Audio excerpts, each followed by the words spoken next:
What is going on, guys? It's Velocity Reaper here, and we are back again with some more leaked skins. This time around, we actually have a few pretty cool sets coming to Fortnite pretty darn soon. Actually, not that soon. Who knows when they're going to come out, because for some reason, they're sitting on a very large amount of unreleased skins. About 10 other unreleased skins, I think. Something along those lines. So, plus these ones. So that's like 10 plus another like 8. But anyways, these skins here are obviously our wizards, and a really cool set. Honestly, I kind of like the one on the right hand side, and then the glider and the pickaxe are also very cool. So definitely a good set. Might even consider picking this one up, but we'll see about that. Our next set that we have here is these kind of, I'm not even sure what this is supposed to be, to be honest. I mean, it has again those samurai-esque themes, kind of like connections. Obviously the back bling and the pickaxe are kind of like samurai-esque, but then the skin itself is more like a magician kind of thing, like a mage maybe, something along those lines. It's a very weird skin, but I actually really like it, and I think it's gonna have a reactive style. I'm hoping, just because of how it looks in general. I think it'd be really cool, like throughout the game, like flames start to form where the feathers are. That'd be really cool, but I don't know, just a thing, just a thought. But here's our next set of skins that we have going here, which on the right hand side is actually the counterpart to the female rock skin, which I can never remember her name for the life of me. Every single time I always forget her name, and I literally cannot think of it off the top of my head. But it's the pink haired girl that a lot of people were looking for, and it's released twice now. It has not released since the second release, I don't believe so. And on the left hand side is a female version of our Sushi Master, which is, I think that's the name of his skin, Sushi Master. And then obviously we have the glider and back bling for Sushi Master as well. So really cool there. And then we have a couple miscellaneous items. The two back blings at the bottom were actually for the wizards at the start of the video. So those are pretty cool back blings. Don't think they're going to be reactive in any senses, but they could maybe have like a little like blue trail up behind them. That'd be really cool. Something like that would be cool.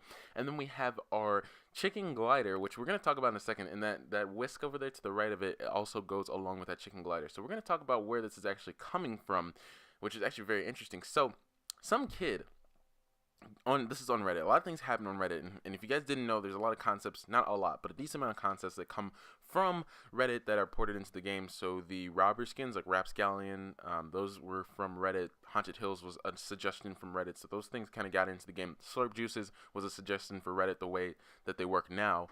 So the Chicken Trooper was actually a suggestion by a kid, and the skin most likely is going to be coming relatively soon. And then we're moving on into our loading screens here, and this is the week 8 loading screen, so this is going to be this week's challenges, and it looks like we're starting to get a little bit more storyline for AIM, starting to figure out what his purpose is. So this is AIM on top of the chimney, and I believe this is the chimney that is in Flush Factory. So there's a parachute that has dropped that says AIM on it, and it's in Flush Factory if I'm not mistaken. Also, the banner for week 8, so obviously you guys know once you do all your challenges, there's a secret banner that you can pick up, and this will be the banner here on your screen. That is the location of where it's going to be. And then also have the same thing going on for this loading screen, which is week 9's loading screen. I don't know why they put the loading screens in a week prior. It's kind of weird, but week 9 loading screen, we obviously have AIM in the background, and then we have Calamity and whatever the name of this guy behind her, I forget his name, obviously kind of in the Oasis area after destroying the cube. So again, some storylines starting to form here and there, but not enough to kind of really piece together anything amazing or groundbreaking. And then we're gonna go ahead and zoom in, and as you guys can see here, this is the week 9 battle starts. Kind of faint, very hard to see, but I'm trying to get as close as I possibly can for you guys.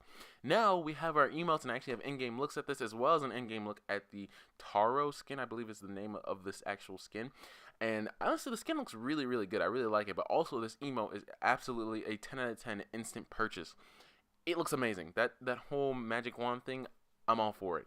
And then we have a couple of just really weird just dances, and I was trying to give the audio for this so you guys can actually hear the music for these dances. However, it just does not allow me when I do screen records like this. So at least you guys can get a good look at what they look like and kind of suggest if you want to pick them up or not. Now, moving into the last portion of the video here is going to be the patch notes.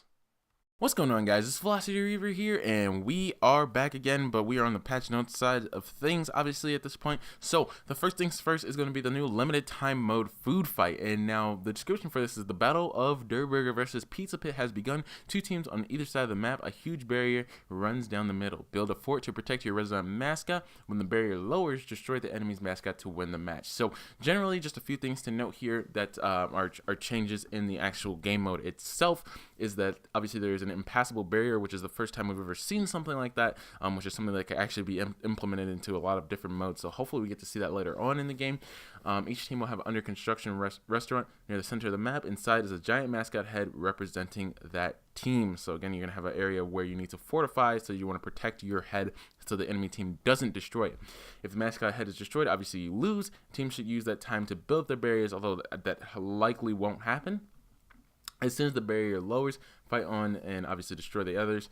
And then special red supply drops drop in this mode. These hold a handful of weapons, ammos, consumables, traps, and a few hundred metal building materials. So not too bad at all, to be honest. And then players will respawn after 7 seconds if you're eliminated. So this is a respawn mode. I believe it's 12v12. Also, when you kill or eliminate an opponent, they will actually drop 30, 30, 60. So that's wood, stone, and metal in terms of materials. 100% resource gain, so it's going to be double the amount of resources when you break stuff. So it's close to around what you get in Playground. I think Playground's around 200 to 300%. So I think 100% is about double. So a tree that drops 40, you'll get like 80 or 90. So it's not too bad at all. And then there's no explosives in this mode at all. So Playground, we're going to bypass obviously the weapons. We have the new turret, which I was going to throw in gameplay, but I think I want to get this video out to you guys and try and show gameplay later on in the day. Hopefully hop in and get a good solo win and hopefully use the turret, but we'll see about that. So it's found in floor loot, supply drops, vending machines, and supply llamas. Unlimited ammo, apparently, which is unfortunate. I thought it would use light ammo, but it's not going to. And it will overheat. The overheating does take a little bit. I think you can fire off at least 20 to 30 rounds before you start overheating. And even the cooldown isn't that long. If you have 2 going, 1 person shoots while the other person cools down. So it's kind of OP, to be honest. The damage is mounted turret by shooting it directly or destroying the structural supports. The floor piece it is placed on is invulnerable, so you cannot shoot it from underneath. When a vehicle passes, okay, that's not the important part. And then the pickaxe damage, this is actually a really big one, which also I want to note that they didn't put this on here, but I am aware of the damage that it does. So this does 40 body shots, 40 damage for body shots, which is actually insane. I did not think that they were going to have it that high. It definitely needs to be lowered. However, that's what it is right now, so use it while it's fun. And then they also changed the pickaxe damage from 10 to 20, which is actually really interesting to me. I think that's a big change, especially for just people who enjoy getting trap kills, or people who enjoy, like weakening their opponents and then going in for that last pickaxe hit to win the game, do a little BM. So I'm curious to see how that plays out for pro players and even for just casual players as well. So it's going to be very interesting, especially even early game. I mean, your best defense now is probably a pickaxe opposed to a normal weapon, which is kind of crazy. Let's see, other things that have been changed in terms of gameplay. 100% spawn rate for the quad crashers now, so you will see them every single spawn location that they are available. They will be there. Gamepad, okay, that's not important. Emoting and bandaging shield pot usage and other movement cancelable actions can now be used while affected by chillers. So you can now emote while you're in motion with chillers. You can now drink chug jugs while you're in motion with chillers, which is actually really good. Damage numbers will now show up in the starting lobby, so you can actually now see what damage you're doing to opponents. So you'll probably see a lot of 7s if you're using a shotgun, and if you're using snipers, you actually hit for like 90 to 100, stuff like that. Also, you can't do quest progression, obviously, so then you can't pickaxe damage. You can't get that challenge done in the pregame lobby, so they made sure to check for that. Better handling effects when players fire short bursts of fully automatic weapons like the submachine guns. Tracers and firing sounds will be more consistent, which actually, I feel like the tracers need an overall rework because I'd like to be able to kind of see where those shots are coming from. Sometimes it's really hard for me to do that for some reason. So definitely a good change there. Hopefully they actually work on that a little bit more in the future. And then we have the time a player is down but not out state before being eliminated has been increased from 50 seconds to 60 seconds overall. So some people were complaining about that, and I guess they've adjusted it accordingly. So glider redeploy is now gone. I don't need to say much more than that. It is officially gone, which personally I kind of enjoyed having it. I thought it was kind of nice to have, but some people just really did not like it, could not get behind it. So it will remain in large team mode, showing 50s Disco Domination and Playground.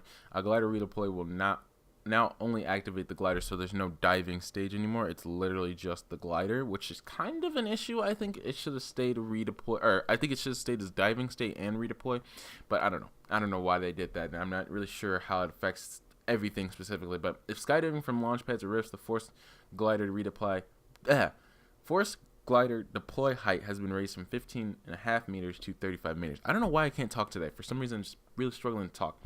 And then events. I think this is the last thing to cover. Yes, it's definitely, I think, one of our last things that we're going to cover here. So events, I think this is a really, really cool one. And I think it has more implications than what is actually shown here. So new tournament scavenger pop-up cup solo. So pop-up cups are tournaments testing temporary limited time modes. Scavengers will test several gameplay adjustments, reduced material limit, faster material harvesting, and earning health for eliminations. Material cap is 500, 500, 500. Harvesting rate has been increased by 40%, and players gain 50 health when eliminating opponents. So this is like, potentially, if this was to go into all the modes, which I don't think they'll actually do, it could be pretty game-changing, to be honest. A lot of really, really big game changers right there. Health is full. Players will receive shield. Players will no longer need to restart the game client to begin a tournament. Scheduled times will now correctly reflect daylight savings and improve clarity for time until the tournament starts and time remaining in a tournament session. So again, these are going to be testing like throughout. So not only is this going to probably affect, I think it's going to affect the main, casual player side of things, but I think it's also a way to test different settings for professional play as well. So obviously tournaments and competitive and winter skirmish, which is probably going to happen after a few testing sessions or so. So we'll see how this plays out, see what the response is as the community as a whole, to see if people actually enjoy it, and then that's probably going to be where we start to see some changes implemented into the actual casual, main mode, vanilla mode, I guess is the best way to say it. And then bug fixes we're not going to worry about. Performance, improved lobby performance, and memory usage on the Switch. Okay, so not really worried about that. Audio, glider and footsteps audio for out-of-sight players now more accurately spatialized. Added hit notification audio when damaging vehicles from a distance, and added wind audio cue for players traveling through the air, including yourself. So I believe that is everything that we need to cover. A couple of small things. Oh, this is the last actually really big thing, really cool thing here is the UI added an indication of already completed secrets to the hunting party challenges. So I believe that counts for all the weeks. Like if you've gotten the battle star or the banner, I think you're going to get a little check mark next to that week now, and it will actually tell you that you have gotten that secret item. So definitely a nice little change there, and then everything else is pretty basic stuff, and then it moves into mobile and save the world. So that is it, guys. I hope you guys enjoyed it. Make sure to leave a like, sub up, share around, and I will catch you guys in the next one. Peace.